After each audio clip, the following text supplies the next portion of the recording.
মুভির শুরুতেই ইয়ন নামের একটি ছেলেকে দেখানো হয় যে হসপিটালে ভর্তি অবস্থায় ছিল, কারণ সে প্যারালাইজড হয়ে গিয়েছে। তার শরীরের অঙ্গ প্রত্যঙ্গগুলো কাজ করা বন্ধ করে দিয়েছে। তার বাবা মা সব সময় তার সেবা যত্ন করে যাচ্ছে। অপরদিকে ইয়নের দুজন বন্ধুকে দেখানো হয় যাদের নাম হচ্ছে সু এবং জ্যাং। জ্যাং হচ্ছে বোকাশোকা টাইপের একটি ছেলে এবং সুয়ের কাছ থেকে আমরা জানতে পারি তাদের বন্ধু ইয়ন প্রায় 2 বছর ধরে হসপিটালে রয়েছে। তারা প্রতিদিন তাকে দেখতে যেত এবং সবসময় তার জন্য কিছু একটা উপহার নিয়ে যেত। বরাবরের মতো আজকেও তারা ইয়নকে দেখতে যায়। তারা আজ কোল্ড ড্রিঙ্কস নিয়ে আসে। ইয়নের মা তাদেরকে দেখে খুব খুশি হলেও উপহার আনতে মানা করে, কারণ তারা দুজন এখনো স্কুল স্টুডেন্ট। তারপর সু ইয়নকে জিজ্ঞেস করে তার সুস্থ হতে আর কতদিন লাগবে। ইয়নের কোনো আইডিয়া ছিল না, তাই সে জ্যাংকে বলে তোমার বাবাকে জিজ্ঞেস করে দেখো আমি কবে সুস্থ হব।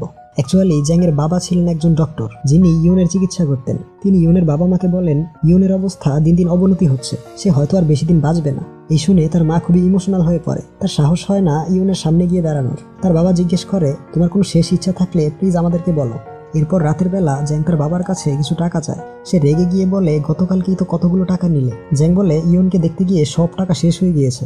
এই শুনে তার বাবা তাকে 3 গুণ বেশি টাকা দেয়, বলে যতটা বেশি সম্ভব ইয়নের সাথে দেখা করো, তার সাথে সময় কাটাও। পরদিন সকালে সু তার চুলের মেকওভার করছিল জ্যাং এর টাকা দিয়ে। এই জন্য সে জ্যাংকে ধন্যবাদ জানায়। জ্যাং বলে গতকাল তার বাবা রেগে না গিয়ে উল্টো 3 গুণ বেশি টাকা দিয়েছে, অর্থাৎ তার বাবা হয়তো ইয়নের ফ্যামিলি থেকে অনেক টাকা নিয়েছে, যা তার মোটেও করা উচিত হয়নি। তখন স্কুলের এক টিচার তাদেরকে দেখে প্রচন্ড রেগে যায়, কারণ সু তার চুলে কালার করাচ্ছিল। কিন্তু মজার ব্যাপার হচ্ছে সেই টিচারও চুলে কালার করাচ্ছিল এবং কয়েকদিন আগেই তিনি স্কুল থেকে রিজাইন নিয়েছিল। তাই তারা দুজন উল্টো সেই টিচারকে নিয়ে হাসাহাসি করে। অপরদিকে ইয়নের মা তাকে জিজ্ঞেস করে তোমার কোনো উইশ থাকলে বলতে পারো। ইয়ন বলে গতকাল বাবাও এই একই কথা জিজ্ঞেস করলো, আসলে হয়েছেটা কি। এরপর তার বাবা টিভিতে দেখে একজন লোক আরেকজন হ্যান্ডিক্যাপ মানুষকে নিয়ে ম্যারাথন রেসে অংশগ্রহণ করে। এই দেখে সে ডিসাইড করে সে একইভাবে তার ছেলেকে নিয়ে ম্যারাথন রেসে অংশগ্রহণ করবে। তাই পরদিন সকাল থেকেই সে ট্রেনিং শুরু করে দেয়। তারপর রেসের দিন সে তার ছেলেকে হুইল চেয়ারে বেঁধে নিয়ে আসে। রেস স্টার্ট হয়ে গেলে সে ইয়নকে নিয়ে দৌড়াতে শুরু করে। ইয়নের মুখে পলিথিন সে আটকায়, ফলে সে নিঃশ্বাস নিতে পারছিল না। পরে সে দেখতে পেয়ে পলিথিন সরিয়ে দেয় এবং হঠাৎ সে অজ্ঞান হয়ে পড়ে যায়। কিন্তু ইয়নের হুইল চেয়ারটি সামনের দিকে এগিয়ে যেতে থাকে। কিছুক্ষণ পর অ্যাম্বুলেন্স এসে ইয়নের বাবাকে উদ্ধার করে। অপরদিকে ইয়নকে দেখা যায় ড্রেনের মধ্যে পড়েছিল। তাকে টিভিতে দেখানো হচ্ছিল যে কে সেই অপরাধী যে এই নিষ্পাপ ছেলেটাকে ড্রেনের মধ্যে ফেলে গিয়েছে। এই নিউজ টিভিতে দেখে সু এবং জ্যাং ইয়নকে উদ্ধার করে হসপিটালে নিয়ে আসে। ইয়নের মা বলে তোমরা সময় পেলেই ওকে দেখতে চলে এসো, কারণ ওর হাতে হয়তো আর বেশি সময় বাকি নেই। এই শুনে তারা দুজন ইমোশনাল হয়ে পড়ে। তারা ইয়নকে বলে তোমার কোনো ইচ্ছা থাকলে আমাদের বলতে পারো। এই শুনে ইয়ন রেগে যায় যে সবাই তাকে এই একই প্রশ্ন কেন করছে। বাসায় ফেরার সময় সু ভাবতে থাকে যে এমনটা কেন হয়, যার সাথে সে ছোটবেলা থেকে একসাথে বড় হয়েছে সে এখন তাকে ছেড়ে চলে যাচ্ছে। ইয়নের জন্য তার এখন কি করা উচিত। পরদিন জ্যাং এর মাথায় একটি আইডিয়া আসে যে তারা ইয়নকে নিয়ে সমুদ্রের বিচে ঘুরতে যাবে। আইডিয়াটা সুয়ের কাছে এতটাই পছন্দ হয় যে সে ইমেজিন করে সমুদ্রের বিচে তারা খুব মজা করছে। পরদিন ভোরবেলা তারা হসপিটালে চলে আসে এবং ইয়নকে নিয়ে বেরিয়ে পড়ে। এক বাইকে 3 জনকে দেখে ট্রাফিক পুলিশ তাদেরকে দাঁড়াতে বলে, কিন্তু সুতাকে হাই ফাইভ মেরে চলে যায়। অফিসার তাদেরকে ধরে জরিমানা করে। যেহেতু বাইকে 3 জন ওঠা নিষেধ, তাই তারা অদ্ভুত এক আইডিয়া বের করে। তারা বাইকের সাথে কাপড় বাঁধে। জ্যাং হুইল চেয়ারে বসে কাপড়ের অপর প্রান্ত ধরে রাখে, কিন্তু তাদের এই আইডিয়াটাও ফেল হয়ে যায়। অফিসার তাদেরকে আবারও ধরে ফেলে এবং তাদের আইডি এবং প্যারেন্টসের নম্বর চায়। তখন জ্যাং সেই অফিসারকে সবকিছু খুলে বলে। সব শুনে অফিসার ইমোশনাল হয়ে যায় এবং তাদেরকে বাইকে করে এগিয়ে দিয়ে যায়। তারা বিচে এসে দেখে যেরকমটা ভেবেছিল বিচটা মোটেও তেমন নয়। চারদিকে ময়লা আবর্জনায় ভরা ছিল। তারপরেও তাদের এক্সাইটমেন্টের কমতি ছিল না। তারা ইয়নকে নিয়ে বিচের দিকে দৌড় লাগায়, কিন্তু হুইল চেয়ারটি কাদায় আটকে গিয়ে ইয়ন মুখ থুবড়ে পড়ে। ইয়নকে উঠিয়ে তারা ক্ষমা চায়। তারপর সু তাকে পিঠে চড়িয়ে এগোতে থাকে, কিন্তু দুপা হেঁটেই তার অবস্থা খারাপ হয়ে যায়। তারপর জ্যাং তাকে পিঠে নেয় এবং তারও একই অবস্থা হয়। তারপর তারা ডিসাইড করে তারা দুজন একসাথে ইয়নকে উঠাবে। তারা ইয়নকে একসাথে নিয়ে দৌড়াতে লাগে। জ্যাং মাঝপথেই তাকে ছেড়ে দেয়, কিন্তু সু তাকে টানতেই থাকে।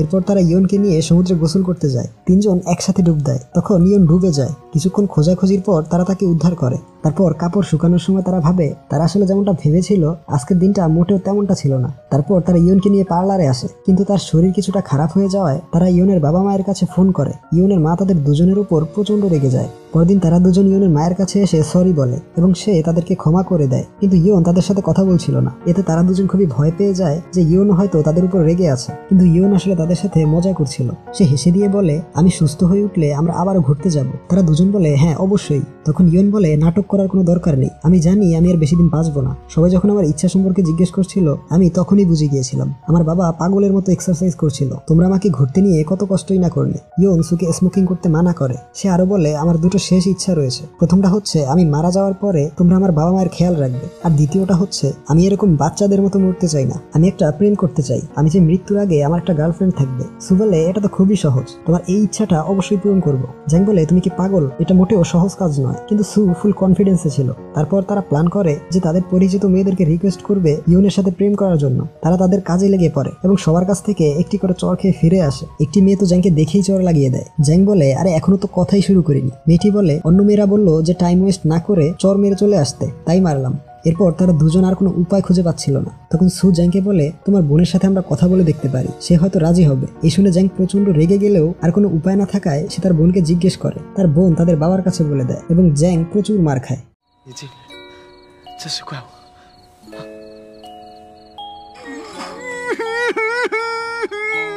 পরদিন তাদের একটি মেয়েকে মনে পড়ে যে ইয়নকে খুব পছন্দ করত। মেয়েটি সবসময় তাদের পেছনে পড়ে থাকতো, কিন্তু মেয়েটি অনেক হেলদি ছিল। ইয়ন মেয়েটিকে মোটেও পছন্দ করতো না, কিন্তু বর্তমান সিচুয়েশনে করার কিছু নেই। তাই তারা সেই মেয়েটির সাথে কথা বলতে যায়, কিন্তু মেয়েটিকে দেখে তাদের চোখ কপালে উঠে যায়, কারণ সে অনেক বেশি সুন্দর এবং একদম স্লিম হয়ে গিয়েছিল। তারা হা করে তার দিকে তাকিয়ে থাকে। তারপর সু বলে তুমি ইয়নকে খুব পছন্দ করতে, তাই না? মেয়েটি বলে আমি তোমাকে পছন্দ করতাম, তুমি আমার সাথে কথা বলতে না, তাই আমি ইয়নের সাথে বন্ধুত্ব করে তোমাদের গ্রুপে ঢুকেছিলাম। তোমার জন্য আমি প্রচুর এক্সারসাইজ করেছি, বাস্কেটবল শিখেছি, নিজেকে সম্পূর্ণ চেঞ্জ করেছি শুধু তোমার জন্য। আমি তো ভেবেছিলাম তুমি আমাকে ভুলেই গিয়েছো, কিন্তু তুমি যে আমাকে ভুলোনি তার জন্য আমি অনেক অনেক খুশি এবং আমি তোমার জন্য সবকিছু করতে পারি। সু বলে সত্যি, যা বলবো তাই করবে? মেয়েটি ব্লাশ করে বলে হ্যাঁ। কিন্তু পাশ থেকে জ্যাং তাকে মানা করা সত্ত্বেও সে জিজ্ঞেস করেই ফেলে যে তুমি কি ইয়নের গার্লফ্রেন্ড হতে পারবে? এই শুনে মেয়েটি তার মুখে পানি মেরে দিয়ে চলে যায়। তারা দুজন যখন বাড়ি ফিরছিল তখন সেই মেয়েটির ভাই এসে তাদের দুজনকে বেদম মার দেয় এবং তাদের জামা কাপড় খুলে রাখে। জ্যাং বলে এত সুন্দরী একটি মেয়ে তোমাকে প্রপোজ করলো, একসেপ্ট করে নিতে, মাঝখানে ইয়নকে কেন টেনে আনলে? আর আমি কেন মার খেলাম? আমি তো কিছুই করিনি।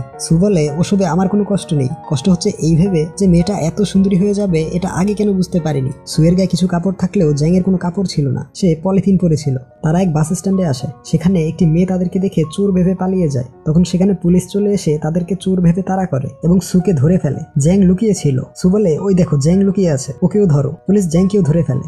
জ্যাং এর বাবা টিভিতে নিউজ দেখছিল যে দুটো চোর ধরা পড়েছে যারা ছিনতাই করার জন্য একটি মেয়েকে তাড়া করছিল। এই দেখে জ্যাং এর বাবা প্রচন্ড রেগে যায়। পরদিন জ্যাং সবকিছু লাল লাল দেখছিল এবং শুধু হেসেই যাচ্ছিল। মনে হচ্ছিল তার মানসিক অবস্থা কিছুটা খারাপ হয়ে গিয়েছে। সে বলে মার খেয়ে খেয়ে আমি জীবনের মানে বুঝতে পেরেছি। জ্যাং এসব বলছিল আর হাসছিল। আসলে তাকে একটু বেশি মারা হয়েছিল এবং প্রচুর মার খেয়ে সে কিছুটা পাগলাটে হয়ে গিয়েছে। তারপর তারা ইয়নের কাছে যায়, তাকে বলতে চাইছিল যে তার জন্যই গার্লফ্রেন্ড ম্যানেজ করতে পারেনি, কিন্তু ইয়ন তখন ঘুমিয়েছিল। ইয়নের বাবা তাদের দেখতে পেয়ে সবকিছু জানতে চায়। তারা তাকে সবকিছু ক্লিয়ার করে বলে যে ইয়নের একটা গার্লফ্রেন্ডের প্রয়োজন ছিল, কিন্তু অনেক চেষ্টা করেও তারা ম্যানেজ করতে পারেনি। এরপর তারা ডিসাইড করে তারা কোনো একজন অ্যাক্ট্রেসকে হায়ার করবে যে ইয়নের সাথে প্রেমের অ্যাক্টিং করবে। তাই তারা একটি ক্লাবের সামনে চলে আসে কোনো একটা মেয়েকে হায়ার করার জন্য, কিন্তু স্কুলের এক টিচার তাদেরকে নাইট ক্লাবের সামনে দেখতে পেয়ে বেদম কেলানি দেয়। তখন ইয়নের বাবা এসে তাদেরকে বাঁচিয়ে নেয়। এরপর তারা দুজন পার্ট টাইম জব করা শুরু করে এবং সেই টাকা দিয়ে স্যালনের সেই মেয়েটিকে হায়ার করে যার নাম হচ্ছে সুজেন। পরদিন ইয়নের মা হসপিটালে ছিল না। এই সুযোগে তারা ইয়ন এবং সুজেনের ডেট ফিক্স করে ফেলে। ইয়নকে নতুন কাপড় পরিয়ে তারা সুজেনের জন্য অপেক্ষা করছিল, কিন্তু রাত হয়ে যাওয়ার পরেও সুজেন আসছিল না। তারা ভাবে সে হয়তো আর আসবে না, কিন্তু হঠাৎই তখন সুজেন চলে আসে এবং সে তাদের দেয়া টাকা ফিরিয়ে দিয়ে ইয়নের সাথে দেখা করতে যায়। কিন্তু তখনই হসপিটালে ইয়নের মা চলে আসে। তাদের এইসব কাহিনী দেখলে তার মা প্রচন্ড রেগে যাবে, তাই তার সাথে কথা বলে তারা তাকে আটকানোর চেষ্টা করে, কিন্তু সে তাদের কথা না শুনে ইয়নের রুমে প্রবেশ করতে যায় এবং ঠিক সেই মুহূর্তে ইয়নের বাবা সুপারম্যানের মতো এসে তাকে এক ঘুষি মেরে অজ্ঞান করে ফেলে। সে বলে আমি কি করলাম, এখন কি করব আমি? জ্যাং বলে ওনাকে হসপিটাল নিয়ে যান। সু বলে আরে এটাই তো হসপিটাল। ইয়নের সাথে কথা বলা শেষে সুজেন যখন চলে যাচ্ছিল তখন জ্যাং তাকে বলে আমিও যদি অসুস্থ হয়ে পড়ি তাহলে তুমি কি আমাকেও দেখতে আসবে? এই শুনে সুজেন তাকে এক চর লাগিয়ে চলে যায়। এরপর তারা দুজন ইয়নের কাছে গিয়ে জিজ্ঞেস করে তোমার ডেট কিরকম ছিল? সে বলে এটা ছিল তার জীবনের সেরা ফিলিংস। এই শুনে তারা খুশিতে আত্মহারা হয়ে যায়। তারা জিজ্ঞেস করে কি কি করলে, আমাদেরকে ডিটেলসে বলো। এর কিছুদিন পর ইয়নের মৃত্যু হয়ে যায়। ইয়নের বাবা তাদেরকে একটি ছবি দেয়। ইয়ন বলেছিল তার মৃত্যুর পরে ছবিটা তাদেরকে দিতে। ছবির অপর পাশে ইয়ন তার মুখের সাহায্যে অনেক কষ্ট করে লিখেছিল আমার গার্লফ্রেন্ড আছে, আমি তো বড় হয়ে গিয়েছি, কিন্তু তোমরা কবে বড় হবে? এটা দেখে তারা বলে ইয়ন তুমি দেখে নিও, আমরা খুব শীঘ্রই বড় হয়ে যাব। এই বলে তারা কান্নায় ভেঙে পড়ে। তখন সুজেন সেখানে আসে, বলে ইয়নের সাথে ডেটের দিন সে বলেছিল, আমি জানি আমি কখনো ঠিক হতে পারবো না, কিন্তু আমি কখনো চাইনি আমার মলিন মুখটা দেখে ইডিয়ট দুটোর মন খারাপ হয়ে যাক। আমি এটাও চাইনি যে তারা আমার উপর দয়া করুক। আমি তাদেরকে এতটা ব্যস্ত রেখেছিলাম যাতে মন খারাপ করার মতো সময় তারা না পায়। সেখানে ইয়ন সুজেনকে সিস্টার বলে ডাকে, তাকে ধন্যবাদ জানায় ইডিয়ট দুটোর কথা রেখে এখানে আসার জন্য। ইয়ন তাদের সবাইকে ধন্যবাদ জানায় যারা তাকে এতটা সাপোর্ট করেছে, ডক্টর, নার্স, বাবা মা আর ওই ইডিয়ট দুটোকেও। এবং সবার শেষে তাদেরকে দেখানো হয় যাদের জীবনের সত্য কাহিনীর উপর ভিত্তি করে এই মুভিটি নির্মাণ করা হয়েছে। এবং গল্পটি এইখানেই শেষ হয়ে যায়।